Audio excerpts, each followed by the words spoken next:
You're listening to the Back Home Network, presented by Home Field Apparel.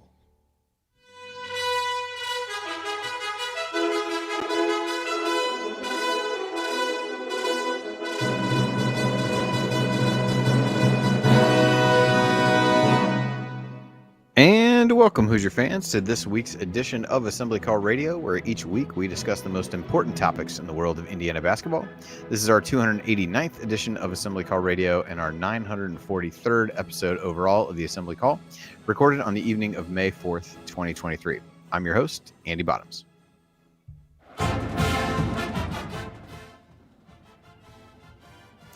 And let's begin this edition of the Assembly Call, how we begin every edition of the Assembly Call, with our Hoosier Proud banner moment. And Indiana is the national champion. When it comes down, Indiana will be champion. Smart takes the shot. The Hoosiers have won the national championship.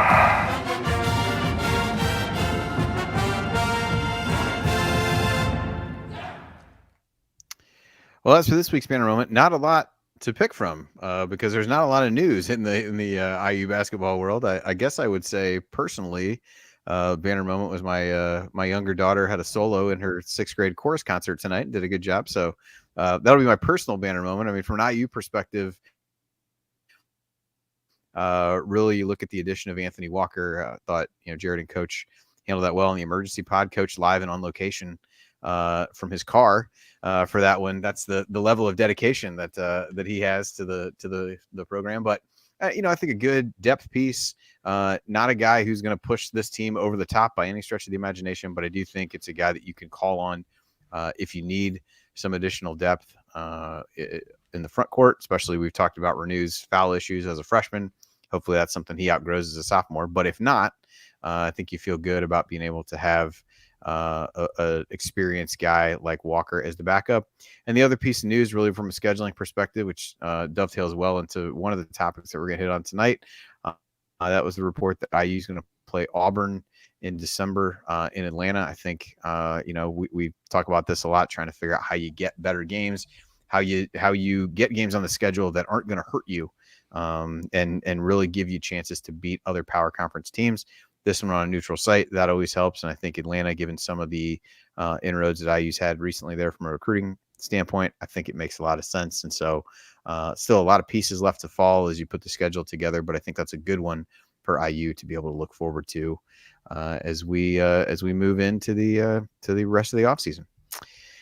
With that, let me introduce my co-host this week. Jared and Ryan are both off, but here with me, he's a longtime high school basketball coach in the state of Indiana, founder of Delphi Bracketology, and Hoosier Nation's most famous porch dancer. He remembers the days when a movie cost $1. Heaven help you if you ever decide to pop your collar. Play hard, but remember, fake hustle is a crime. He's the coach and it's Tonsoni time. All right, Coach, what's on your mind this week? Well, a pretty slow week of news, but still moving in the right direction. The roster is getting closer to be completed. I think we emphasized on that emergency pod that this was a depth piece. Anytime you're going to bring in 5 transfers, they're either all 5 going to start or some of them will have to be backups. I thought Indiana was hit hardest in numbers in the post.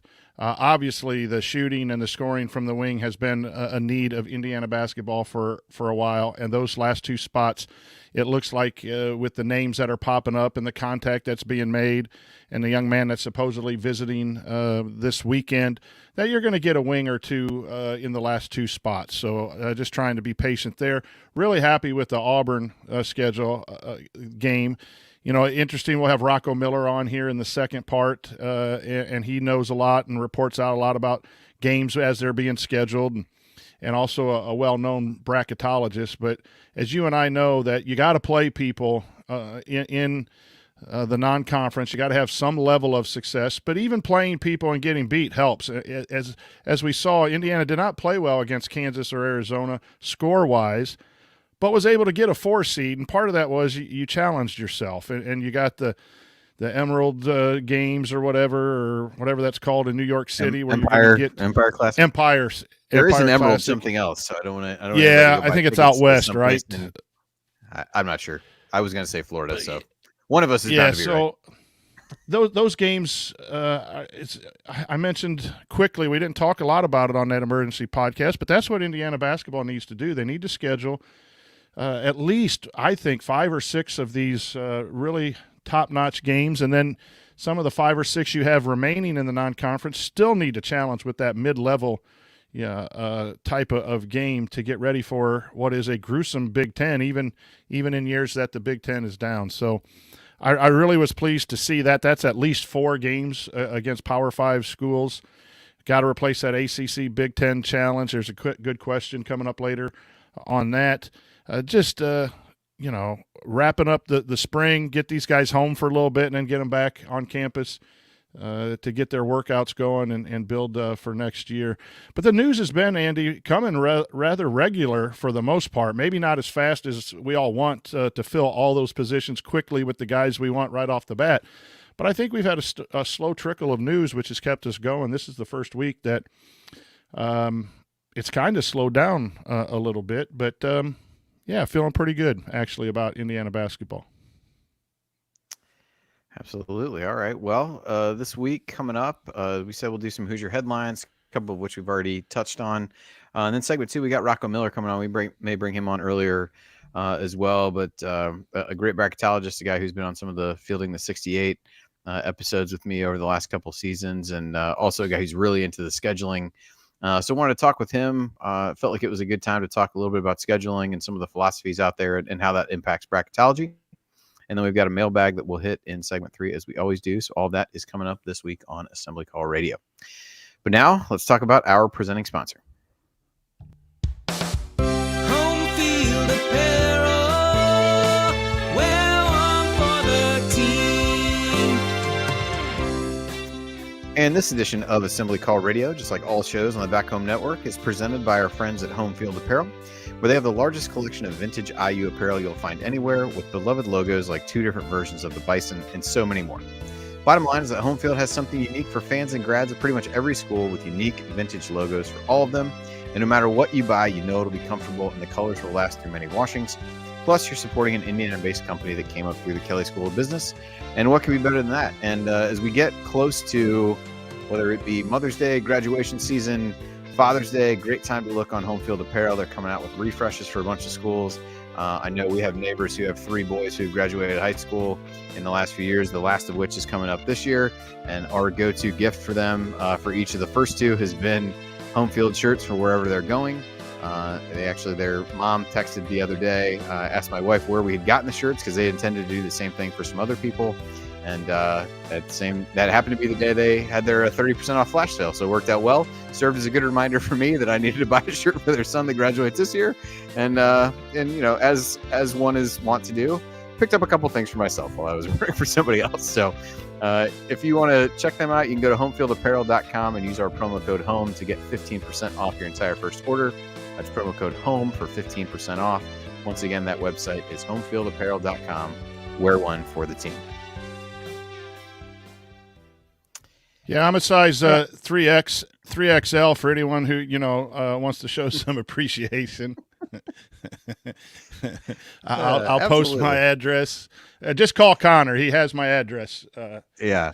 He'll just slip it in with the next shipment that's probably already on its way to your house. So yeah. All right. So who's your headlines? We talked to Anthony Walker a little bit. As I mentioned, Jared and Coach got on, did a good emergency pod that dug a little bit deeper into that. So if you haven't had a chance to listen to that yet, would definitely encourage people to go back and do that. On this year recruiting component, you've got Mackenzie Mbako on official visit this weekend. He's visited St. John's in Kansas, so that's really a big one. I know you guys talked a little bit about him, one of those potential wing scorers and shooters that IU really needs. So that becomes a pretty huge visit of being able to try to land him. You've got coaches out at the live high school recruiting events, a number of offers going out to top 75 players. And you had New Palestine's Ian Stevens joining IU as a preferred walk-on. He was an all Hoosier Heritage Conference player last season. Pretty much takes the place of Nathan Childress in terms of being a walk-on.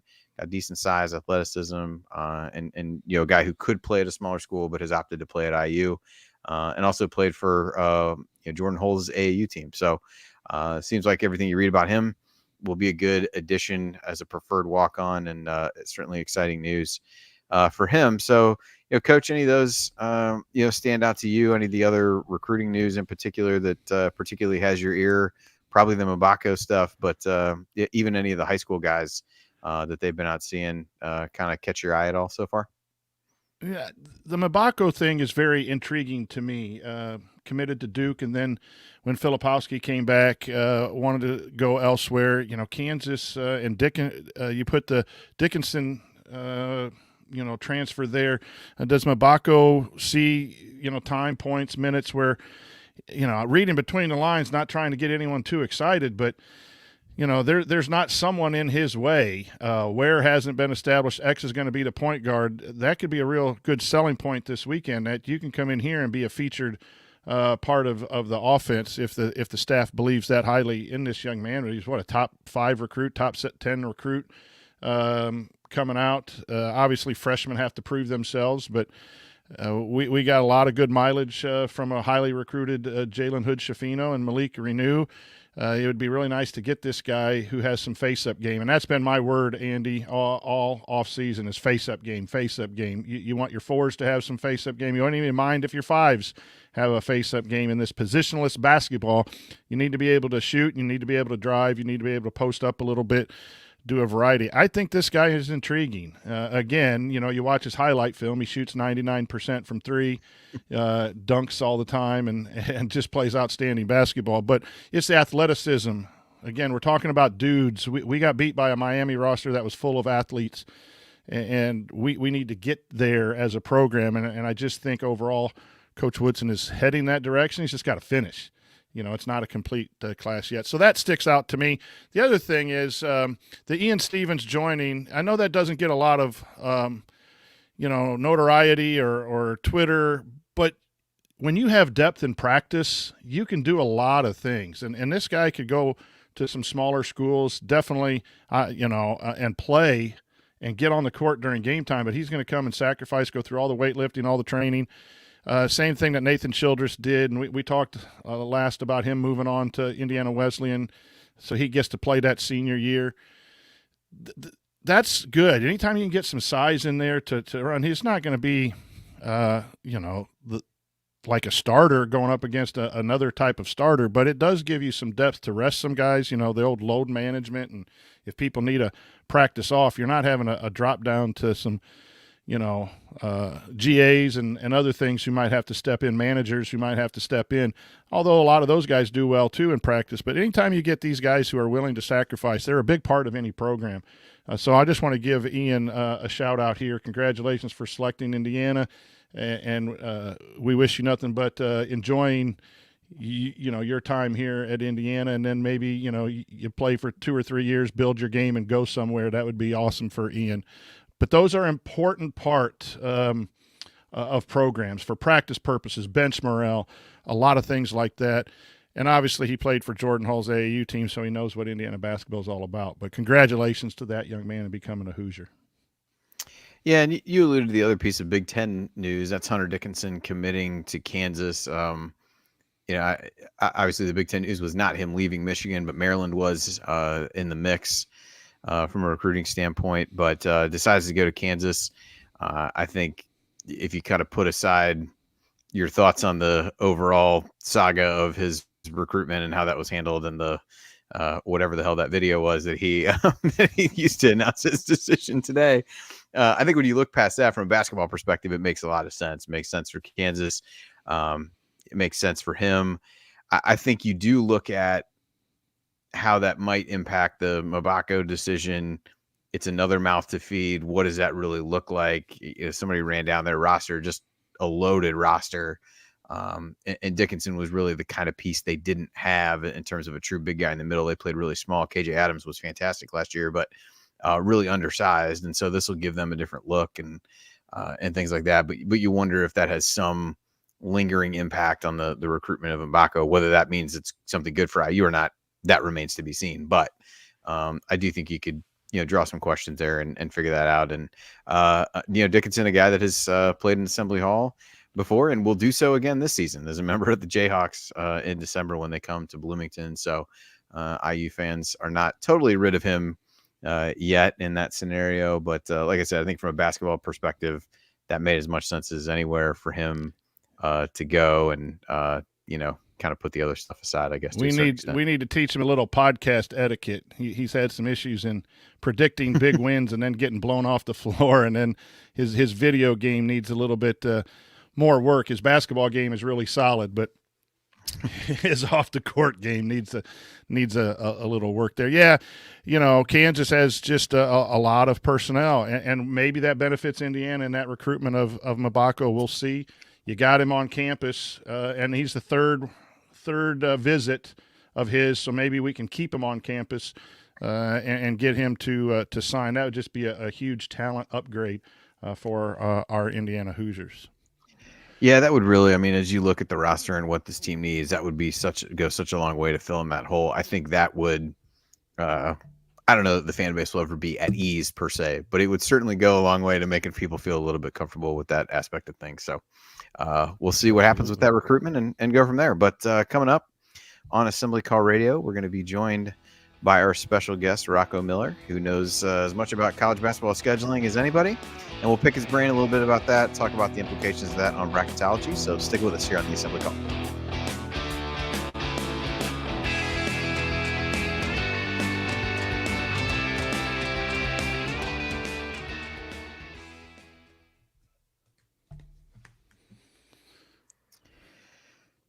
All right.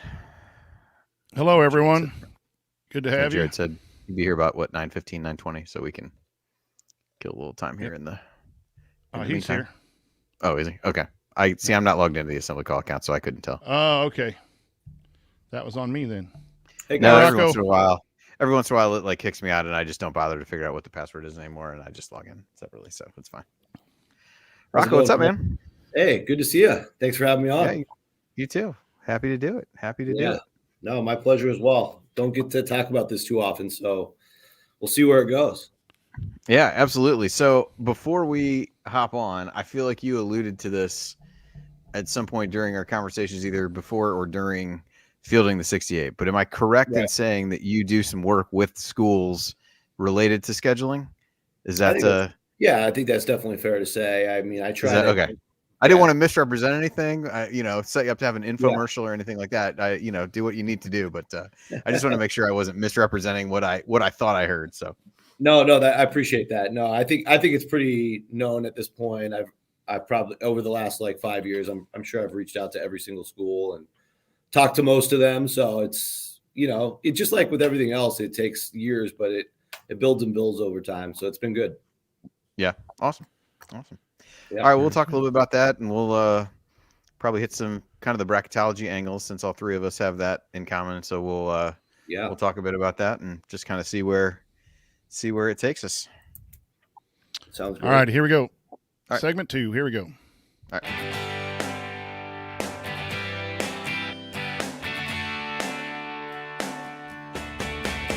What's going on? It's Christian Wofford.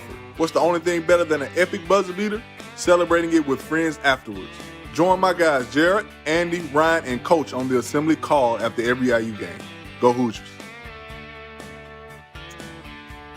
All right, and welcome back to the Assembly Call. I'm Andy Bottoms here with the coach, Brian Tonsoni, and special guest I'm really excited to welcome in. He's Rocco Miller. He covers college basketball, does bracketology work, has been on the Fielding the 68 shows with me the last couple of seasons, and tracks non-conference scheduling over both at his website, bracketeer.org, as well as following him on Twitter, is these days filled with a lot of information about whether it's some of the preseason tournaments and events and things like that, but also a lot of other things in the scheduling world. So, Rocco, thanks for joining us. I know you've been on the podcast with Alex from Inside the Hall, on Podcast on the Brink a few times, so probably a familiar voice to some Hoosier fans, but first time here, so we're happy to have you. Welcome. Thank you, Andy. I appreciate it. It's always good to be on with you and Mr. Brian Tonsoni. Good to see you again. And it's to me, all of it goes hand in hand, right? As soon as the Final Four is over every year, for me is the start of next year's schedule. I know some of the games are done years in advance, but a lot of the scheduling and strategy, especially in today's net era, as we all know, has been around for about 4 seasons total.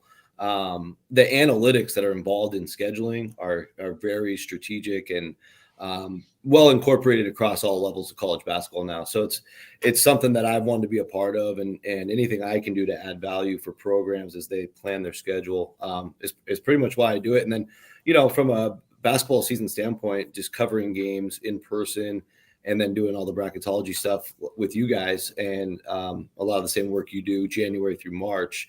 To me, it just all comes together over a 12-month cycle every year. So it just makes sense to me. Yeah. That makes sense.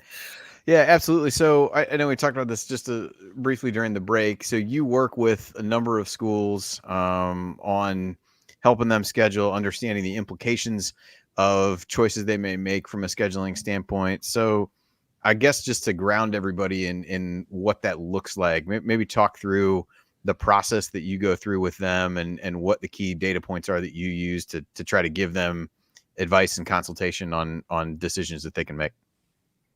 Yeah, so it obviously varies from league to league. So in the power conference structure, there's probably not a lot of value I can bring unless it's maybe a 1 or 2 off neutral game or getting them in the event they want to get into. If you're an IU, for example, Indiana is probably getting courted by every big event every year. In fact, they're probably signed to play events in future years. So the top of the sport, from a scheduling standpoint, holds all the cards. And then there's a bunch of different tiers below the top of the sport where even middle of the pack Big Ten or bottom of the Big Ten teams, they're basically going to be fighting for either, you could take maybe like a Penn State type approach last year and scramble your way into the Charleston Classic, get 3 games that way, figure out a couple other maybe neutral games to do or good series. Like I think Penn State for a long time was supposed to have a series with VCU. So the scheduling strategy changes from program to program based on your access to events. And that's kind of where scheduling starts for every program. So even if you're talking to, IUPUI, they're probably starting their process by figuring out what event they want to be in and then how many times they want to get a check, which is what in the industry we call a buy game or a guarantee game. And then they're going to fill in maybe a couple of series locally that makes sense. So when I'm consulting with a program, it could be an IUPUI or it could be a power team or a lot of teams in between, as there are hundreds. And we're trying to figure out what makes sense strategically for those programs. And then since I'm in the conversations with a lot of different events themselves and the neutral site organizers, what I try to do to add value to those conversations is just, make sure we have each other's contact information, send them some teams that make sense for their outline and their strategy. But the reason I get so involved is because I'm passionate about helping the schools that maybe don't have all the opportunities. I happen to live in the Bay Area, so I'm close to San Francisco, St. Mary's, Santa Clara, some very strong mid-major programs around me that are just fighting and scrapping for a chance to play a team like in Indiana on any year. And it's not easy to do. In fact, even a team like Houston last year, nobody wanted to play them, right? So they were part of the American Conference. And so scheduling just got so many different layers of dynamics that, it really takes like a full menu of teams to look at in a lot of cases to get one to say yes. Rocco, the mid-major thing is always amazing to me. I understand how the bigger power schools, you say they're already locked into their events and they have some of their conference alignment games. And so then they want to get some buy games in for their season ticket package and all that. But it's frustrating to me as a pure college fan, not a bracketologist, not an assembly call host, from a pure that we don't see some of these solid mid-majors getting a home game against a big school or even just traveling to a bigger school. Could you just address why that is so difficult? Is that a bracketology concern, a number of victories concern? Is it a money concern? But it just seems like the San Franciscos don't travel to Indiana anymore. you know, and even smaller schools like that are really have been really good and fun to watch. The Oral Roberts, no one wants to play them because they're good. And then we talk schedule strength come bracketology, and those schools have to fight tooth and nail to get into the tournament. So what's the main issue in that struggle to get those types of games on the college schedule? Yeah, no, you nailed it on the head. It's a huge frustration for me too, just observing all this like you guys do, is not getting those games that we would love to see. And I think the number one reason starts with the pressure. If you have a job in the Big Ten, if you have a job in the Big 12 or the SEC or any of the power conferences, the pressure to win is immediate. You know, we can see coaches get fired in a year. And if you're in a league where, you know, maybe going into the year, you're picked 8th or 7th, or maybe you feel like you're last, or maybe you feel like you're, you know, not top 3, a lot of those coaches just err on the side of caution. And if they've got 11 spots to fill for non-conference, not to call anybody out, but like Minnesota in your league, they tend to not want to play very many hard games because they know when they play 20 Big Ten teams, there's a good chance they're going to lose a good chunk of them. You know, obviously not to pick on them. They've had good years before, but it really is a season to season thing now, especially with the portal and with all the changing parts of college basketball. It's a year to year sport. And so, you know, there's no scheduling governance nationally. And so with that structure, if you're not forced to play a game, you're not going to play it. And unfortunately, here's where bracketology plays in, fellas. With the net system, you can actually go and play, you know, 8 or 9 guarantee home games where you're almost guaranteed to win. If you're an amazing scheduler, like Iowa State's really been amazing at this in the last couple of years, where they get almost every, besides their event, they'll play basically every game at home. And they're amazing at finding like the Alabama A&Ms, the North Carolina A&Ts, the you know, teams from the Southland, Arkansas Pine Bluff, etc., to come fill up their schedule, get 9 wins, and then maybe they go 2-1 in their event and they enter Big 12 play at a shiny 11-1. But you know, you and Andy and I will get on podcasts and be like, Iowa State hasn't played anybody yet. I don't know how good they are. But then if they just coast to a 500 Big 12 record, the net system seems to be rewarding them because they'll play 20 quad 1 or 2A games. And that drives me nuts. I think, you know, that's something that the net missed versus RPI, because RPI used to give you a lot of credit for playing on the road. And you do get a little extra credit for playing on the road in the net era, but it really doesn't reward a team in that type of position money-wise that can just go buy 8 or 9 wins like that. And so I do think the net, if they want to make it fair and equitable across college basketball, which I do have my doubts, they should reassess kind of a little bit on how that system rewards teams, in my opinion. Yeah. So one more kind of general question, and then we'll hit a couple of more IU specific things. So you look at a school, as you said, it is a year-to-year proposition and things change quickly. So we'll use the best example is going to be this year is Florida Atlantic.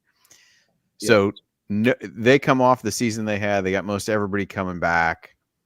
You know, games that they probably would have been able to get a year ago, they're not going to be able to get now for the same reason we talked about before, is nobody wants to play them because they're afraid to get beat. You know, what are some of the inner workings of that? I think it's not like college football, obviously, where you got games set out. You know, IU will announce somebody they're playing in 2029. In football, it's not that way in basketball. So how do you know, if you're trying to help Florida Atlantic this year, like, how do you pivot from what they probably would have wanted to do before all that success, and how do you pivot into something that still allows them to schedule well enough to be successful again? They're obviously changing conferences. That helps a little bit. But just as I guess a case study, if you will, of how quickly things can change, you know, maybe talk through a little bit of a team like that.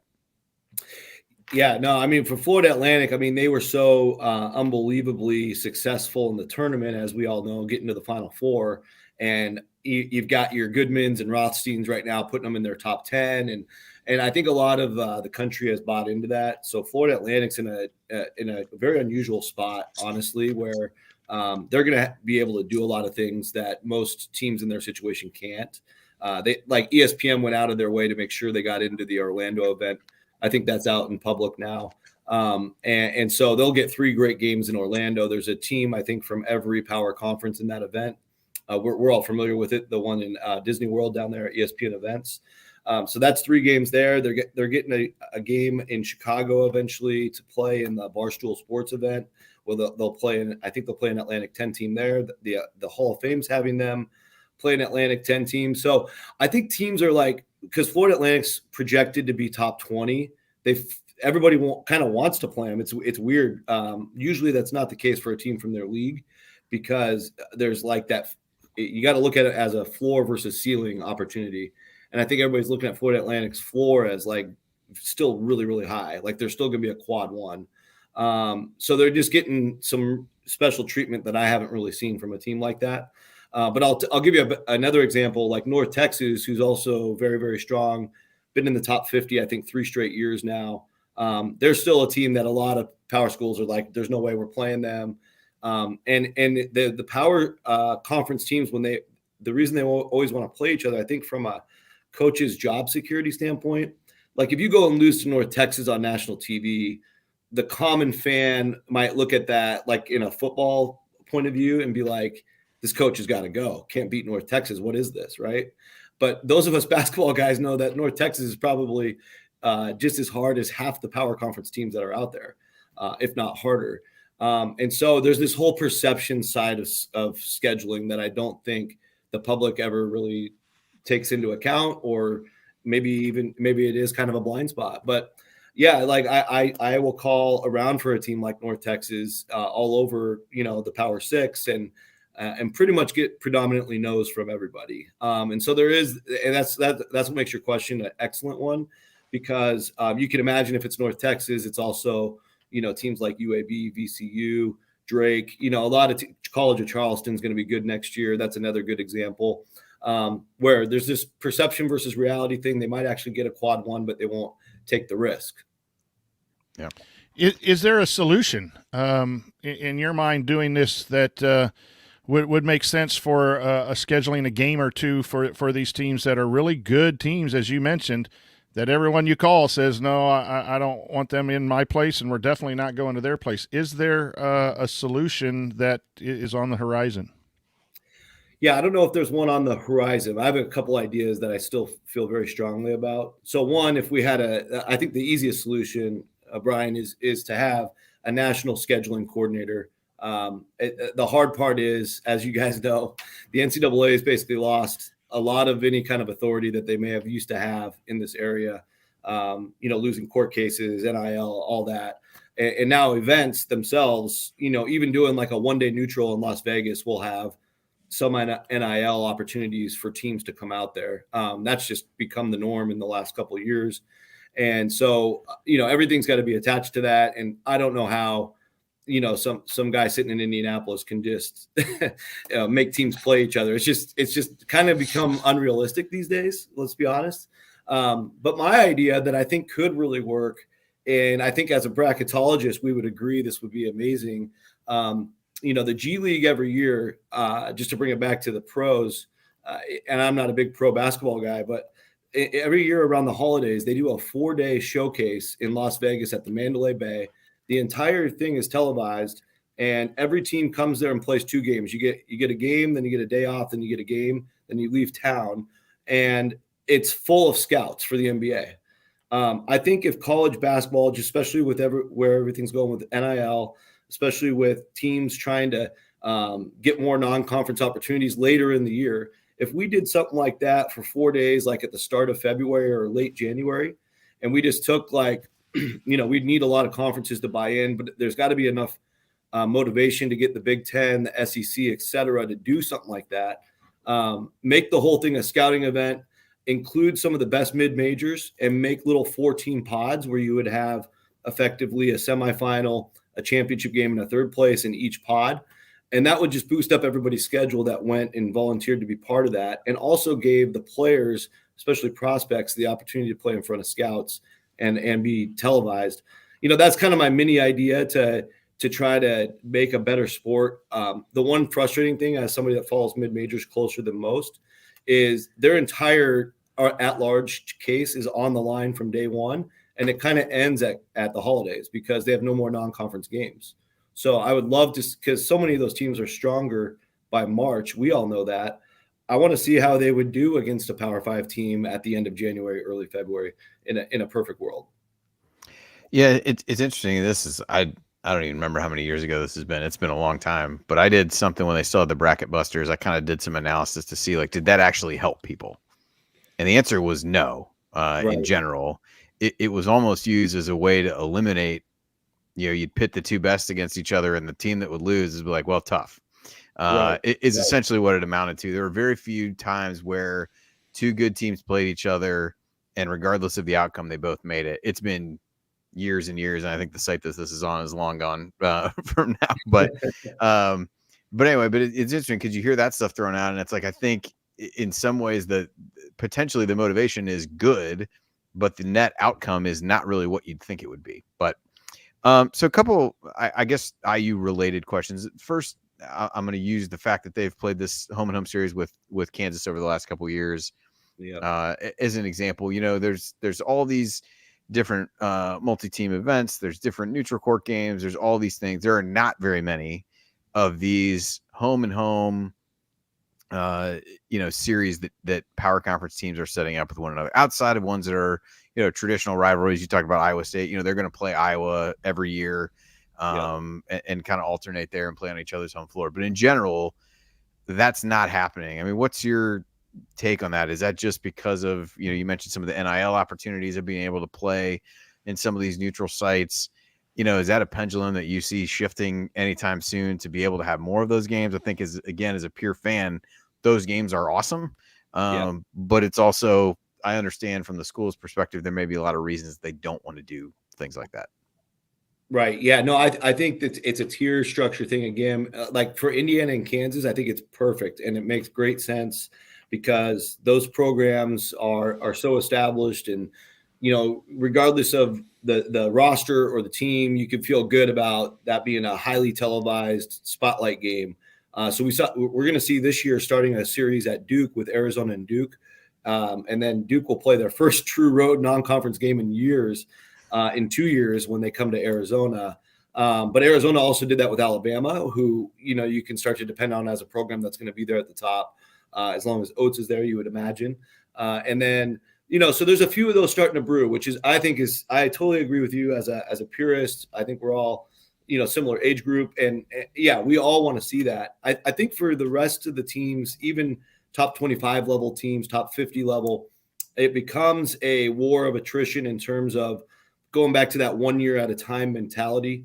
It's and I think part of the brutal part of the business is, there's 360 something teams, right? Let's just say there's 360.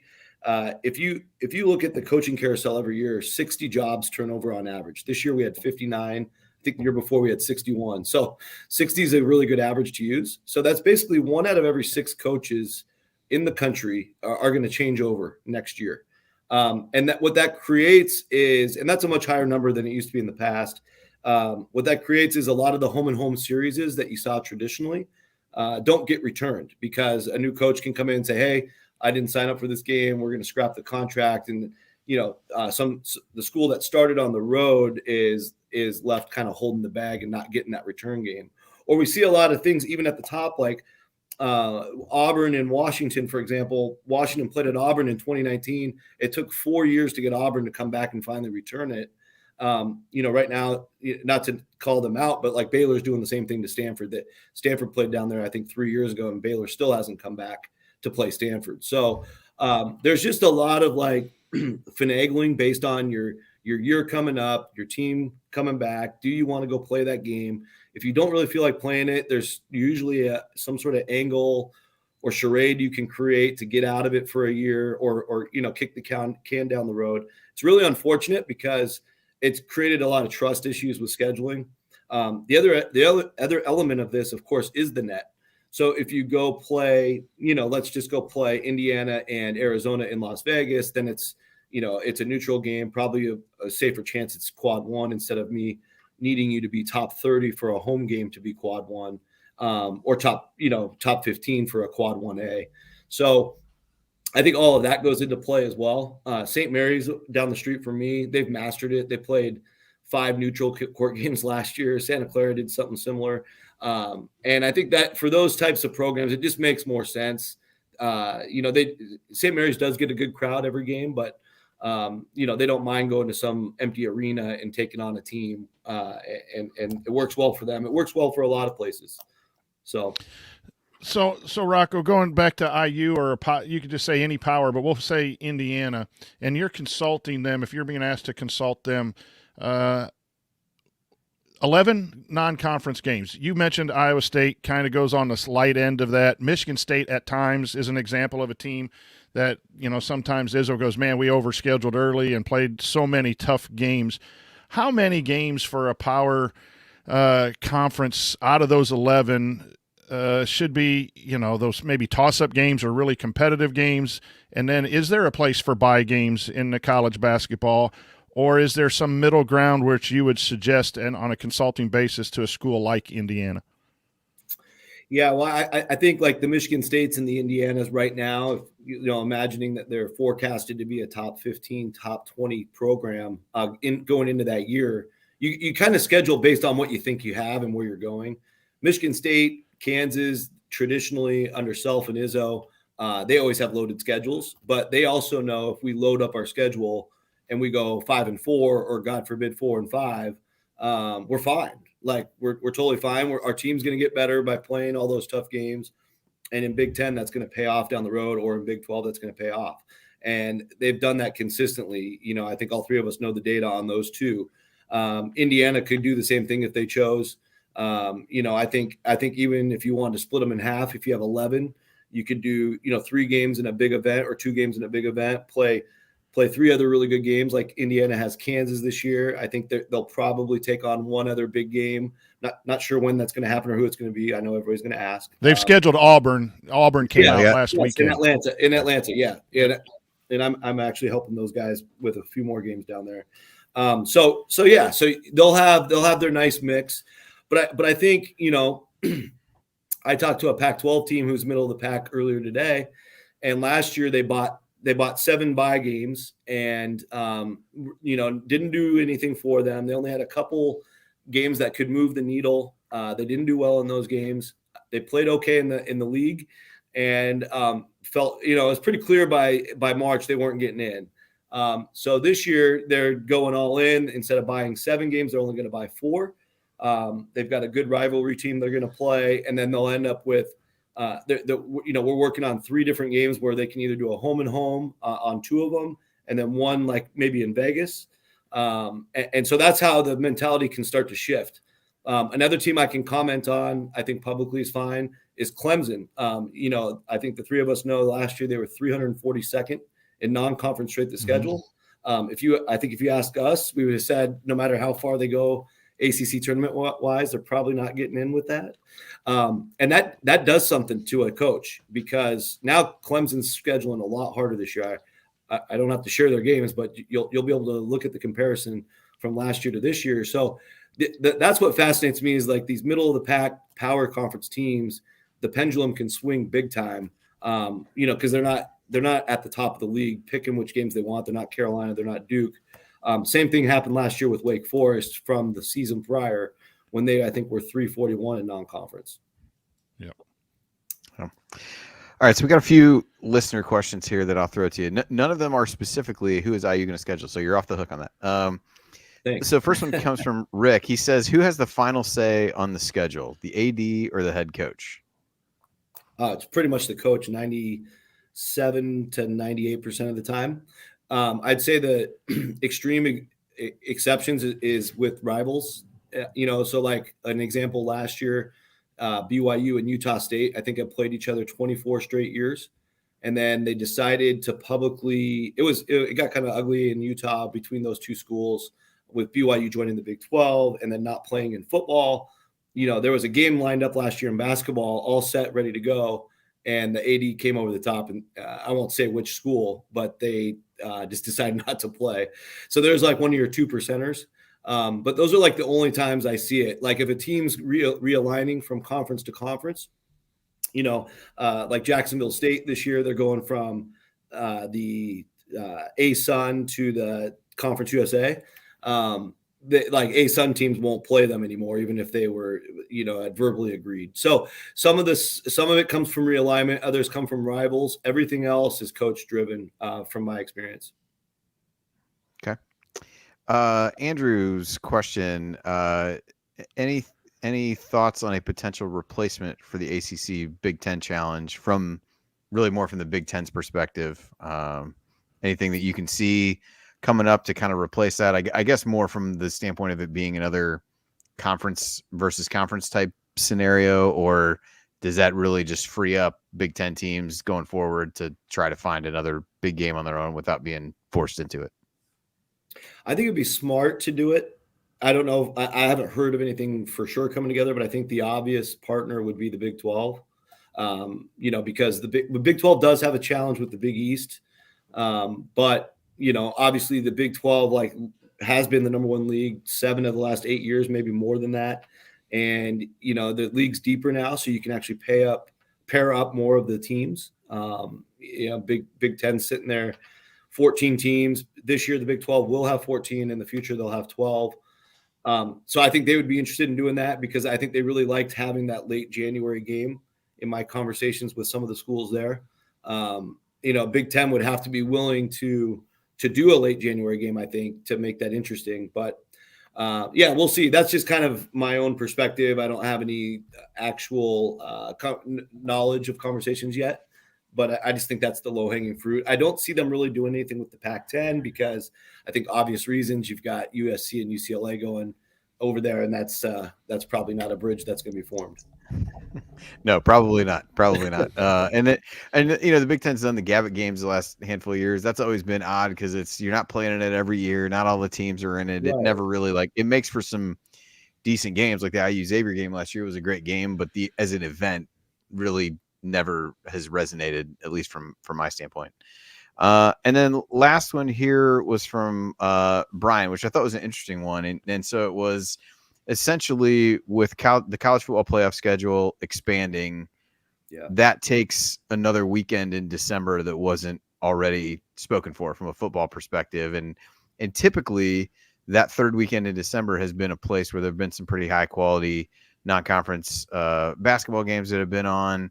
But if that weekend now becomes dominated by college football, what are some things that college basketball might do to adjust, or have you heard any rumblings or early thoughts about what they might do or how that might impact a typically good weekend of college games? Yeah, I think they're going to have to look to do more during the week, because they can get those Tuesday, Wednesday, Thursday slots. But yeah, I think, especially for the top of the sport games that we're used to seeing on those Saturdays, I would start looking towards the week, kind of like what we see around Thanksgiving or even the first week of the year with Champions Classic. Those are Monday or Tuesday night games, and then all those great events around Thanksgiving are Monday through Wednesday, like Maui Classic's like the only thing on. So they would have to start figuring out a different strategy to play double, triple headers on some of those nights, probably around the holidays, and then maybe interesting places for people to go travel and see a game, right? Like maybe do some stuff in Chicago or big cities to capture some of that holiday attention, which they starting to do more anyway. They're doing that on the third Saturday now. I think this year, I can't really share all the matchups yet, but December 16th in a variety of games with quality teams. There's 9 different cities hosting what we would consider neutral events, all the way from Southern California up to New York and everything in between. So they're definitely capitalizing on it now. You're spot on, but I think you would just have to start spreading that out on the weeknights. Coach, anything else you got here? I feel like we could probably talk to Rocco about this for a while, but trying to be somewhat respectful of his time and also not find ourselves winding up with a 2-hour show on a Thursday night. So not really. Just thanks, Rocco, for coming on and explaining some of the things. As bracketologists, we know strength of schedule matters, and you have all of those things that you explained: coaches' pressure, money, finances, all of those things go into a schedule. And I've always been one, schedule schedule smart and you have a little better chance to get into the tournament. I think scheduling is very, very, very important to help your team be better on the court, but also when it comes down to what we do and what the NCAA committee does in the fall. And so I appreciate you coming on and sharing that. Hey, my pleasure. Yeah, you're 100% right. And I think, the frustrating part about it is sometimes when a committee member comes on and says they didn't schedule hard enough, and I kind of know the team that he's talking about, and knowing that they tried and bend over backwards to get these games and just flat out couldn't get the games. It's tough, but I get it. Yeah, it's so crucial. And I think, I think with NIL, like I said, with my kind of wild idea of how to get better games down the stretch, I think there could be some opportunities within that in the future to do stuff later in the season. I think the key is, like we talked about from the top, the power leagues, finding enough motivation for them to do something in late January or early February would help move the needle at least a little bit. And you're right, Andy, like bracket buster idea. Some of that's coming back, actually. Like Mac and Sunbelt are doing a challenge this year where the second game is going to be early February. But you're right. Like even if they pit the two best teams in those leagues against each other, there's a good chance neither of them will be an at-large candidate by then. And if one of them is, it could just be a de facto knockout game. So we'll see. At least there's effort going on, and that inspires me. And whatever we can do to get better games across the sport, like that's exactly why I'm getting as involved as I am. Well, Rocco, we appreciate you dropping by, talking to us tonight. It was a lot of fun. Good connecting with you again after a few week hiatus since our last Field in the 68. If anybody not following Rocco, you can find him at Rocco Miller 8 on Twitter, and bracketeer.org is the website. So certainly would encourage everybody a good follow for all things college basketball. And it was great catching up with you. Yeah, thank you so much, Andy. Thanks, Brian. Really good to talk to you guys again. All right. Well, that will take care of our scheduling conversation. And coming up here on Assembly Call Radio, we'll hit the mailbag for a handful of questions before we wrap things up tonight. So stick with us here on the Assembly Call.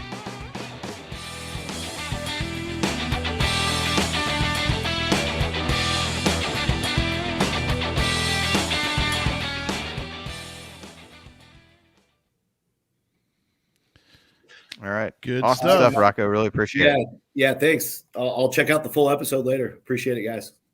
All right. Take care. Thanks, buddy. All right. Yep. Stay in touch. Talk soon. Yep. All right. We'll do. All right. Bye-bye.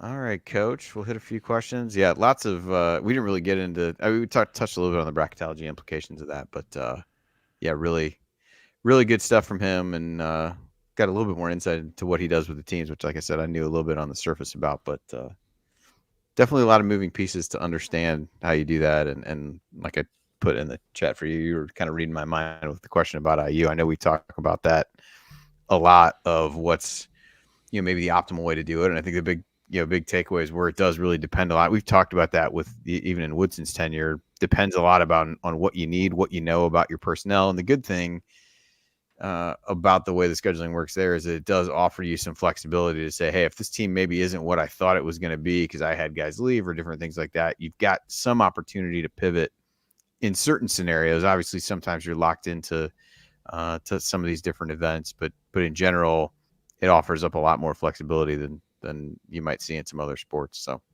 be interested to see how IU fills out the rest of the schedule, and then kind of gives you some context to put those decisions in when you see them after the fact.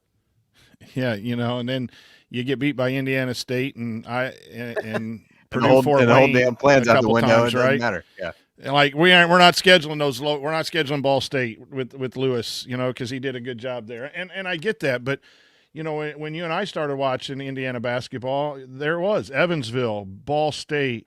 Those games were on the schedule quite a bit.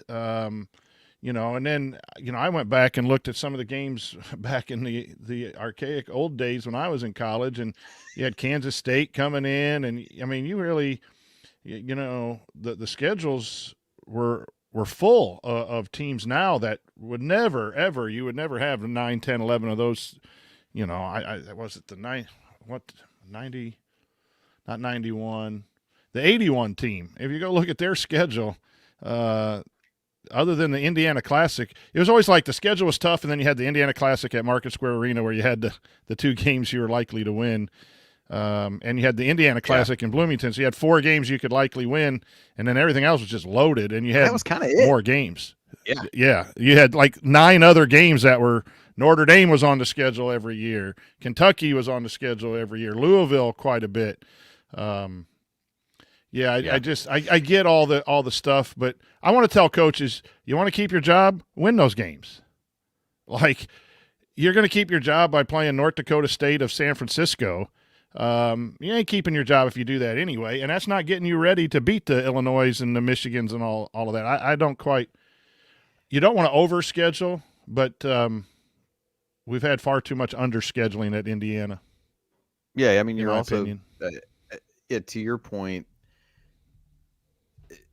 you got to try to balance, and this is ultimately where there's some art, and there's some art to it as well. You're trying to balance the ability to win games with the ability to prepare yourself for what is to come over the course of the season. Right. And I think sometimes that scale tips a little bit too far in the winning games category, and you set yourself up to be, well, crap, it's January and this is the first true road game you played all season. Well, that's probably not going to go well. So you got to kind of figure out how to do some of that stuff. But yeah, I mean, it's crazy to look back at some of those other schedules, and ultimately at the root of it for me is just as an overall college basketball fan, not necessarily specific to IU, is that there's certain games that you want to see. And that's kind of why I asked the question about how do you get more games played in on-campus venues, understanding all the reasons that the schools would have not to do that. Like, those are awesome atmospheres. And how do you get more of that? That to me is what helps grow the sport. And it's not, you tune in to games on a Monday through Friday in November, and there's like 3 good games the whole week. Like, that doesn't do it. But too often, if you've got 2 good games on a given night in November, it's like, man, this is a pretty good slate. And it's like, it's really not. Exactly.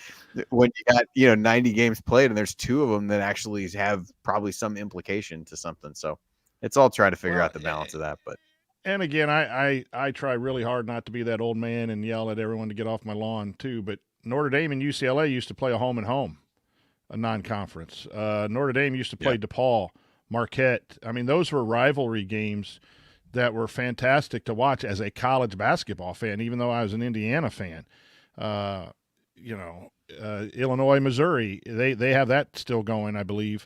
Those kinds of games. And then again, like I said, I remember Ball State playing in Evansville all the time coming into Assembly Hall. Those are, those games are long gone now, I think. But anyway. Yep. You ready for this segment 3? Yeah, we can probably hit most of I put some in there at the last second. Questions. Yeah, probably most of the newer ones. I think some of these others are holdovers. The one a little bit. Get down about the select 8 players.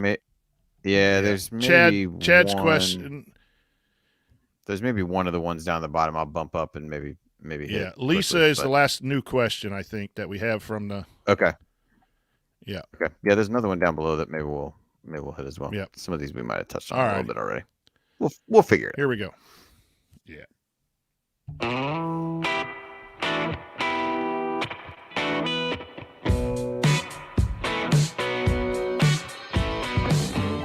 Hey, it's Romeo Langford. What's the only thing better than hitting a game winner to beat Wisconsin? Celebrate it with friends afterwards. Join Jarrett, Andy, Ryan, and Coach on Assembly Call after every IU basketball game. Go Hoosiers. And welcome back to the Assembly Call. I'm Andy Bottoms here with the coach, Brian Tonsoni, and now it is time for our mailbag. Most of these questions, as always, submitted via our private IU basketball discussion community, which you can learn more about and join over at assemblycall.com/community. All right. So, Coach, first question comes from Bruce. Why does IU guarantee a 4-year scholarship when a player can transfer at any time? Seems like a one-sided commitment, in my opinion. Yeah. Thoughts on that? I think the thing that I would point out is that it really is a year-to-year scholarship. So it's not, the 4-year thing. Maybe that's what you're getting at. So sorry if I stepped on your toes there. Isn't they can stay at school for 4 years, but the athletic scholarship, I mean, the position on the basketball team is not guaranteed. Is that what you're saying? That's my understanding. Yes. Yeah. So I you're think IU's guaranteed done some things with their like student athlete bill of rights and different things like that. Right. It's but on I think their. the It's the student athlete scholarship bill of rights itself is like a 1-year renewable situation. And Bruce, you ask a good question right now with NIL and the transfer portal. Well, kids are transferring 3 or 4 times. I would have answered that in the past of, I think that's good for IU to commit because we want players to commit. But we're in an era of non-committing and good kids not committing for 4 years. So to me, it changes a little bit. If it's going to be total free agency, then it's total free agency. There's good and bad parts to it, and I'm mostly for it. But I do think that's from an academic institution. I think that's good that if a kid wants to be at IU and comes in and isn't good enough to continue on basketball scholarship, that IU guarantees, if that is in the correct wording. I haven't seen the Bill of Rights myself. I don't have a problem with that because of the commitment thing. But, man, it is a good question in this day and age. You know, the loyalty that we all like and want seems to have vanished. And you just got to run with it, and it is the way it is. So, yeah, I don't see that going away because that would just look ugly if you took away that student Bill of Rights. But I wonder if the wording and the way it's operated will change over time.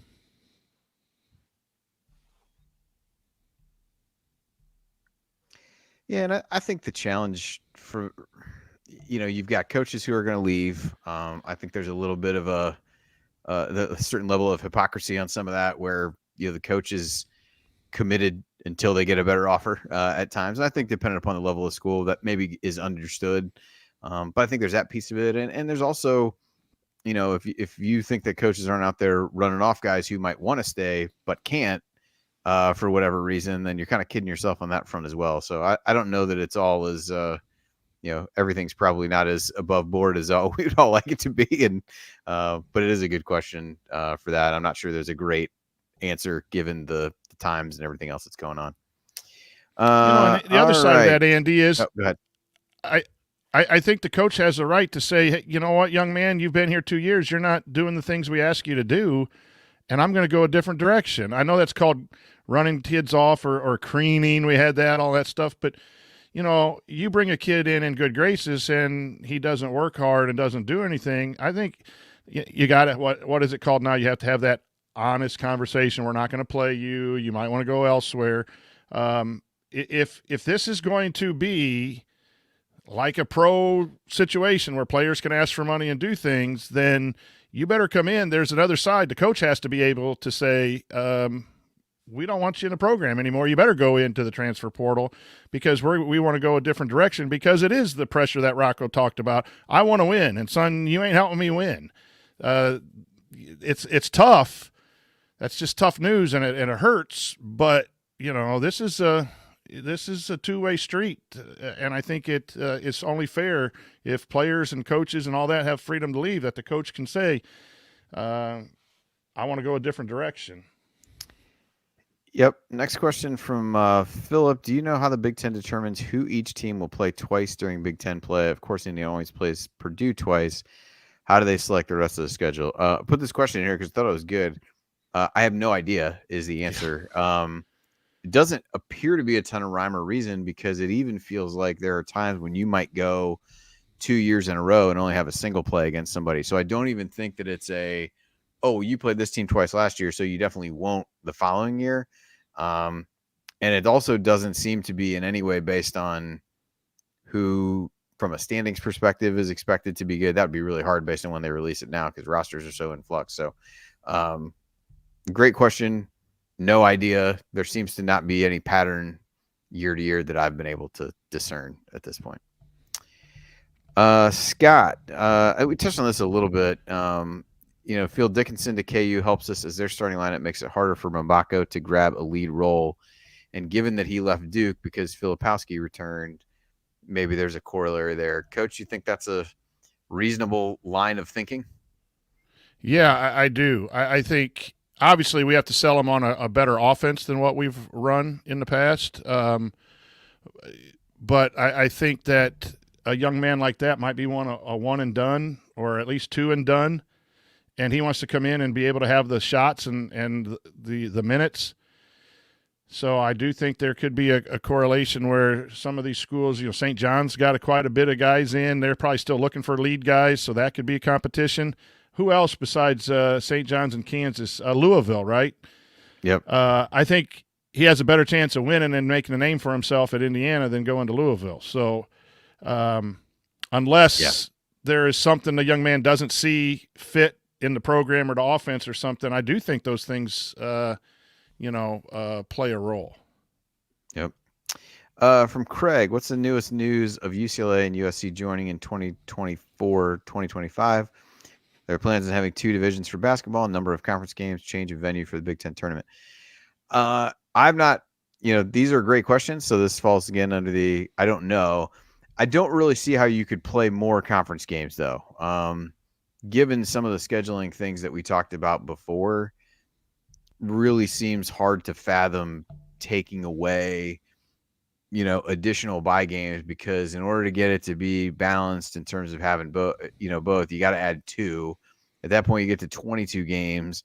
Doesn't leave you a whole lot on the other end, maybe 9 to be able to schedule those, as we talked about before, have some revenue implications of being able to try to have, more of those bye games and just more home games in general.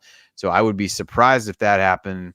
From a divisional perspective, that certainly seems like a good time to revisit some of that, or try to figure out, different, pods of teams or things like that. But I've not heard anything other than some of the speculation that was out there when it first got announced. And then in terms of Big Ten tournament venue, we saw this at times in the past where they've tried to have it different places. They had it in DC, they had it at Madison Square Garden.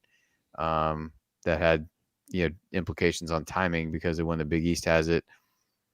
I guess I would be surprised if they didn't try to have it in LA at some point, just because of trying to capture that market. So I don't think anything has been said there definitively, but if you look at the track record of them trying to hold it in different venues in some of these other media markets that they have acquired by getting teams to join the league, it feels like they would at some point. But Coach, I don't know if you've heard anything different, have other thoughts about those things, but no, I haven't heard anything different. I do think you'll see in Los Angeles or Vegas at some point the Big Ten tournament because of the West Coast teams being added. Brian Toohey says that the rotation of Big Ten scheduling is on a 4-year rotation since 1920, and that this year is the same double buys and everything as 2020.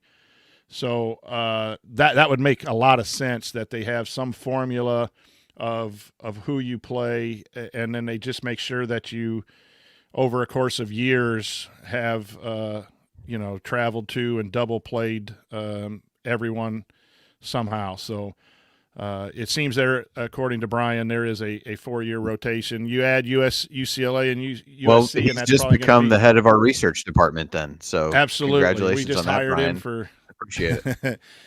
But you look at extending that rotation now when you add USC and USC, because of the number of teams you're going to have to play and the double buys change and the single games.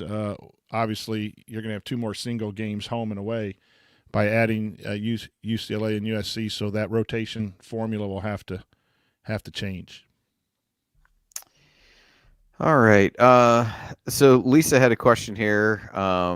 I think she said not the right question for this show. I think because we had framed it more around scheduling, but so her question was Woody and staff have IU's best of the best marketing team working closely with them to come up with sellable talking points and knock your socks off presentations for recruits, and having people ready to be able to tweak those if maybe they aren't as effective as they hoped. I don't know what insight, if any, you have into that, Coach. I think that probably is something that, if they're doing it right, is a little bit different for every player, because no different if you're in sales of any kind, which ultimately is what this is. You're trying to figure out what the needs of that given customer are. And in this case, the player is the customer. And I think they all want and need to hear different things, but I'm not sure kind of how they work those up and really how that's done. I'm not sure if you have any insight on that as well. I certainly hope from that standpoint that they do have the best of the best working on it, but kind of how all those come together would be an interesting topic for somebody who really knows some of the behind the scenes inner workings of that stuff. I have a good friend, Andrew Brown, who works in the Cuban Center, a young man who graduated 2 or 3 years ago, has been working at the Cuban Center. They do the video stuff when you get a recruit, 30 minutes after the recruit signs, they have a, 45-second highlight stuff. He travels with the team. He was with TJD out in Los Angeles to get film. They do such a good job. So, yeah, I would say I don't have direct knowledge of how that works, but I'm sure someone on IU staff goes to whoever, whether it's the Cuban Center or other people in charge of digital media and everything, and has presentations for when they come in, the pictures with the uniforms, stuff in their hotel room, flyers with their names on it, that they do, they have a young man on campus. They're doing the full court press, and the marketing promos are with everyone. And it's probably up to the coaches kind of saying, what does this kid want to hear? And then the marketing team using their skills to put stuff together, and they can put stuff together. It's amazing. I talked to Andrew in the media room before a game, and the number of people they had cameras on, and the types of cameras and the strategies that they had to collect as much film. And then all of a sudden, a day or so later, I see the compilation of all that stuff. And so I think every school works really hard to put on the best promotion they can. And so, the presentations are probably some of the best IU can come up with as far as whatever the coaches know the player wants and those things. It'd be fun to see some of those, after the fact if someone signs. Yeah. You walk in the locker room and there's a projection of Mbako in a IU uniform hitting a game-winning shot for the NCAA tournament or something like that. And with all the computer stuff, you better believe they're doing something of those types of things on these weekends. Yep, absolutely. All right, last one comes from Jim. Says, who do we have on the current roster, including Xavier Johnson, who can fill a player leadership void? Obviously losing, guys like Race and Trace and Miller Kopp from a year ago do leave a void there. I think you have to assume, and you guys have touched on this, I believe it was on the show last week, about X getting the waiver. I think he becomes really the de facto leader of the team in that scenario. So maybe who's another guy, coach, that you can see really stepping up in more of a leadership role than what we've seen him with either at IU in previous years, if it's a returning player, or one of the newcomers who maybe steps into a little bit of that role? Well, on the court, I think it's Galloway, coach's kid, the way he plays, carefree and hard and tough and lead by example. And I think Galloway's got a personality. You see him on some of his film clips, hamming it up and doing things. I think he is the natural second to X. And then you cannot underestimate, as I talked about the young man coming in for a walkout, what the job Anthony Leal does on this team, accepting his role, getting very limited run on game nights, but the biggest cheerleader on the bench. You have to have bench energy. And I don't think a bench guy can be your prime leader, because you need your best player to be your hardest worker and your best players to be out there in that forefront. But there is a different type of leadership when it comes from a supporting role on the bench. And we all hope to maybe see Leo get a little more time on the court, but he is valuable in practice. He's valuable in the community, and he's valuable on that bench. And in that locker room, I imagine he is just a great person to have as a teammate. So that's a different type of leadership, but the main vocal, get in your face, timeouts, on the court during a dead ball, I think it's X and Galloway. Yeah, I would agree. Galloway feels like, of the returning guys, the one whose role has been big enough in previous years, for one, but also just in general, the personality, as you said, he feels like the somewhat clear choice. And what you don't know is with some of the newcomers, who's really somebody who may have that, leadership mentality that will surprise you or whatever else. But certainly of the returning guys, just looking predominantly at just the amount of things they've been through that they can call upon to help guys through different situations. Galloway feels like the clear answer. So, all right. Well, all right, I got to get out of here, folks. Thank you. We'll do it. Thank you, Ryan, for this week's of the episode of the Assembly Call. If you'd like to see us do the show live, you can join us at assemblycall.com on Thursday nights for the live broadcast of our Assembly Call radio recording. Thanks to Bob Thompson for producing our music, and thanks to John Ringer of rigdesign.com for designing our logos. And thank you for listening. We'll be back to talk to you next Thursday or earlier if situations warrant. But until then, take it from me, Jordan Halls. Keep your elbow in and your eyes on the rim. And go Hoosiers. That's it. We're done. No more questions. Thank you. Thanks for coming out. Hey, the show's over. Here I come, Coach Tonsoni.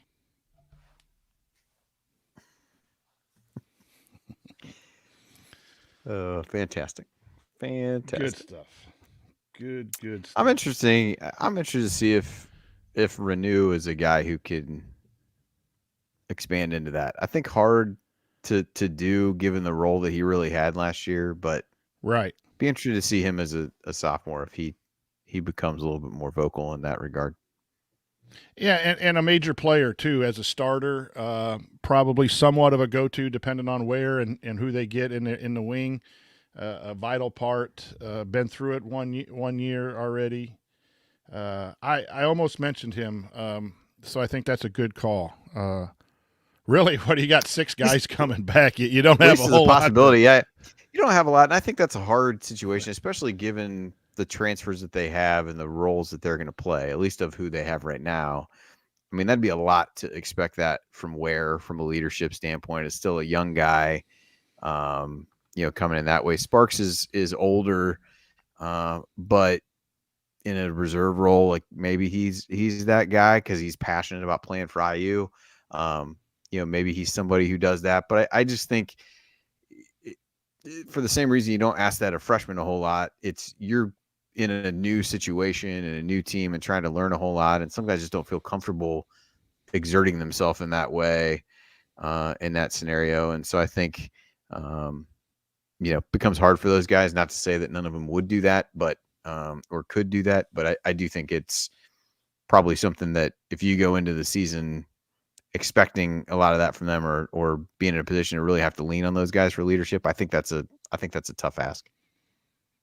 Yeah, and one of the things that would be good to talk about again, maybe over the summer too, is with this transfer portal. Not only do you want talent and stats and good film, one of the things you need is good fits. And with Walker and Sparks and some of these guys, do you have guys that can be led? We talk about who are the leaders going to be, but do you have a mix of players that can be led by your leaders on the team? You can have great leaders, but if the rest 8-9 guys around them are resistant to what needs to be done and are trouble in the locker room, then the locker room is going to be a problem regardless of your good leadership. I've been around basketball long enough, 20, 25 years, that there have been some teams that I've been involved with that had good leaders but didn't have good team chemistry because it was beyond the leader's control because of some of the misfits that were on the team. And I think that's where a Walker and a Sparks, who don't necessarily move the dial for a lot of us stat-wise and highlight show-wise, might be a reason the staff has gone to these guys. They want to be there. They want to be a part of a winning program. They want to help move IU. They can be led by your leaders too. I think that's a fascinating thing in roster construction. Yep, absolutely. So, all right. Well, good show, Coach. Good stuff from Rocco, and hopefully some other good news trickles in between now and next Thursday, and give us something else to talk about. Yep, but scheduling we got to get our shows in since what's that? I said hopefully the scheduling thing was good as some of that starts to get there. But yeah, we're rapidly approaching the most difficult part of the off season as the dust settles on the roster and you got to figure that stuff out. And at least you and I got our couple of weeks off there at the end of May, early June. We got that in early, so now it's up to the other two to have to fill in that downtime. Yep, that's for other people to figure out, right? So we'll That's right. We'll make it work. So awesome. All right, well, good talking to you as always. See you, everybody. Thanks, Thanks for tuning in. All right.